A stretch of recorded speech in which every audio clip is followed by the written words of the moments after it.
especially when it comes to environmental concerns, and it's really becoming the increasing public dissent, and you see more protests from ordinary people against these kind of projects that we're talking about, this uranium processing plant, for instance, where people, what we've seen in this case was over 3 days, we've seen masses and masses of people growing, demanding that the government stop the plans to build this project, and it really has empowered people to say that enough of these development at all costs.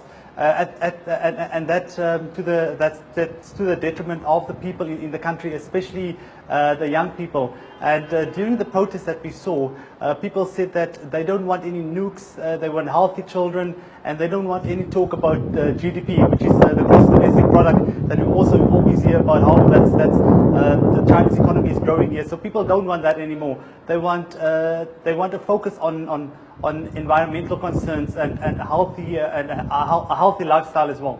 And indeed, those are very valid concerns. I mean, you're standing under clear skies for a change in Beijing. We just heard a nice cool breeze buzzing over where you are this morning. It hasn't been like that for quite some time now. I mean, we cross to you regularly, and on some days it's as cloudy as ever.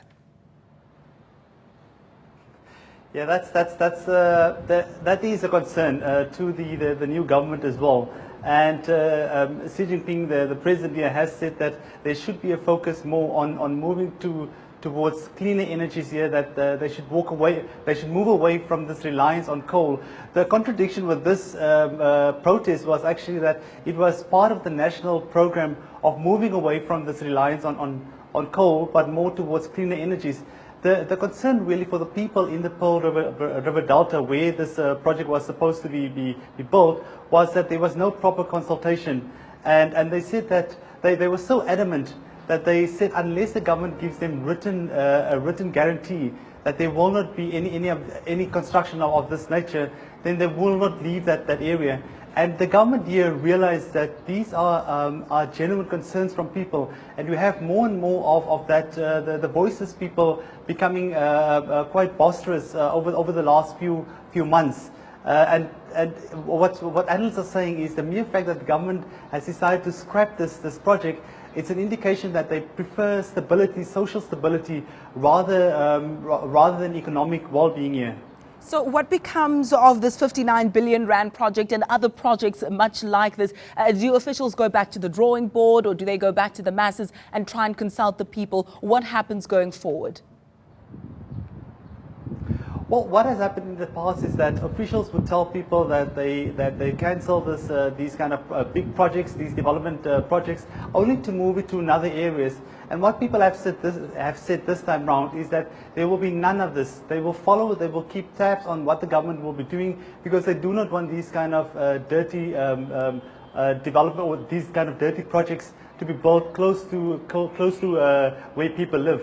The government has committed themselves that this kind of project, or this project, will not be on the cards again, even though it would have provided half the fuel for China's atomic energy.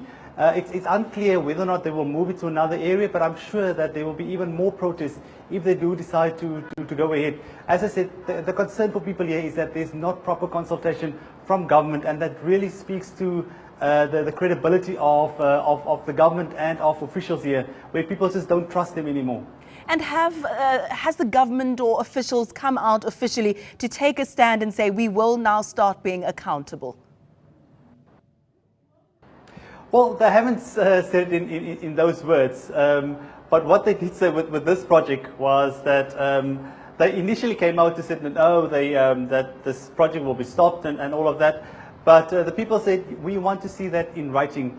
Post it on your website, post it outside your building, so that we can have evidence that you will not continue with these kind of projects.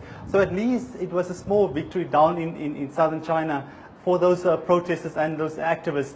Whether the government will stop with these kind of projects, it's unclear. We'll have to wait and see and leave it there for now. Thank you so much, John. That's our Asia correspondent, John Bailey.